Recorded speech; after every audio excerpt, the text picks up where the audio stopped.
IPL 2025 में जो शेष मैचेस बचे हुए हैं उस मैचेस के लिए आरसीबी की टीम को एक बहुत ही तगड़ा झटका लगा है। बहुत ही तगड़ा झटका लगा है और ये एक ऐसा झटका लगा है जो आरसीबी के उम्मीदों पर पानी भी फेर सकता है इस साल। अब झटका क्या लगा है, वो ये लगा है कि आरसीबी की टीम के सुपरस्टार तेज गेंदबाज थे जॉस हेजलवुड, वो चोट की वजह से बचे हुए मैचेस में भाग नहीं ले पाएंगे और यदि वो भाग नहीं ले पाते आरसीबी की टीम के लिए तो आरसीबी की टीम के लिए एक बहुत बड़ा जो है वो टेंशन की बात होगी।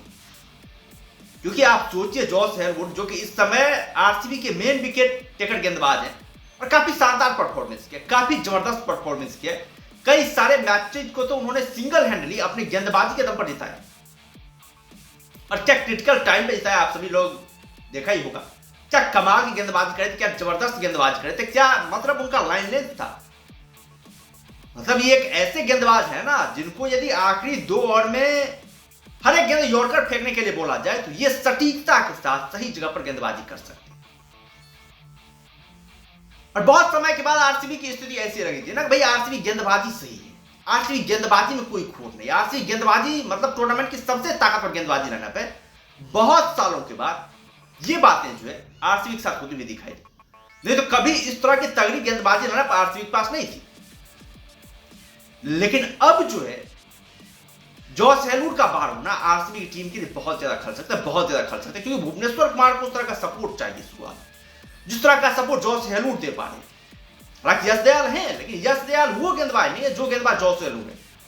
यदि आप यश दयाल से आखिरी के 2 ओवर में 12 गेंद यॉर्कर डालने के लिए गए तो मतलब वो उस टाइप की गेंदबाजी नहीं कर पाएंगे जिस तरह गेंदबाज जॉस हेजलवुड सटीकता के साथ कर सकते थे। ये आरसीबी टीम के लिए एक बहुत बड़ा सेटबैक है, बहुत बड़ा सेटबैक है। आरसीबी टीम कैसे इससे उभरेगी? हालांकि लुंगी नगी भी है आरसीबी के पास, वो गेंदबाजी कर सकते हैं, शानदार गेंदबाजी कर सकते हैं। जॉस हेजलवुड ऑस्ट्रेलियन गेंदबाजों की तो कोई मतलब तोड़ ही नहीं है इस आईपीएल में। चाहे आप दिल्ली कैपिटल्स की बात करें, मिचेल स्टार्क या फिर जॉस हेजलवुड, ये मतलब जो एक्सपीरियंस लेकर के आते हैं, जो अनुभव लेकर के आते हैं वो अनुभव किसी और गेंदबाज के पास नहीं। भुवनेश्वर कुमार काफी शानदार गेंदबाज है लेकिन स्लो और भुवनेश्वर कुमार को थोड़ी बहुत परेशानी होती है। हमने कई सारे मैचेस में देखा है भुवनेश्वर कुमार को भाई स्लो ओवर में आकर के वो फंस जाते हैं। देखना दिलचस्प होगा कि आरसीबी की टीम जो है इस खतरे से कैसे निपट पाती है, किस तरीके से निपट पाती है। क्योंकि आरसीबी के फैन जो है ना बहुत ज्यादा निराश हो गए, बहुत ज्यादा निराश हो गए भाई। नॉकआउट जैसे क्रूशल मोमेंट पर जो है आकर के जॉस हेजलवुड बाहर हो गए। क्योंकि इस साल आरसीबी की टीम तो भाई फायर अंदाज में खेली है, गजब का खेली, मतलब इस तरह से खेली है ना 2016 के बाद से 2021 में एक शानदार तरीके से खेली, तो उसके बाद से 2025 में शानदार तरीके से खेली है और ट्रॉफी के बहुत ज्यादा करीब नजर आ रही थी।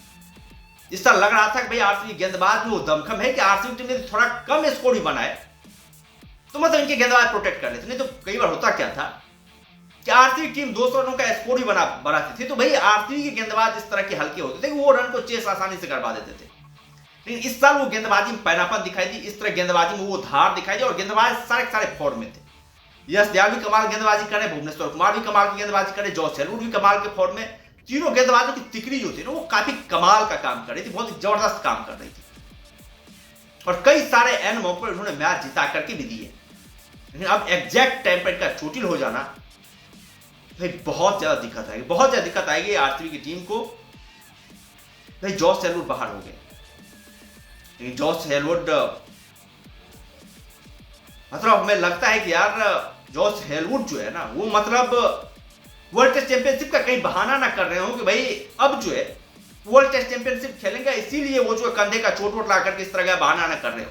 खैर देखना दिलचस्प होगा कि आरसीबी की टीम रिप्लेसमेंट के तौर पर किस गेंदबाज को ढूंढती है, क्या वो गेंदबाज शानदार परफॉर्मेंस कर पाते हैं या फिर नहीं कर पाते हैं, ये देखना काफी दिलचस्प होगा। आप एक बात तो जाहिर तौर मान ही लीजिए कि भाई आरसीबी के बल्लेबाजों के ऊपर जॉस हेजलवुड के जाने के बाद से एक एक्स्ट्रा प्रेशर बढ़ जाएगा और बल्लेबाज में भी दिक्कत हो गई है ना कि भाई रजत पाटीदार जो है वो मतलब चोटिल हो गए, एक आए मैच में वो भी नहीं खेलेंगे, रजत पाटीदार भी खेलते हुए नहीं नजर आएंगे। उसके जगह पर जो जितेश शर्मा कैप्टन बनाया गया, देवदत्त पेडिकल चोटिल हो गए, वो टूर्नामेंट से बाहर हो गए।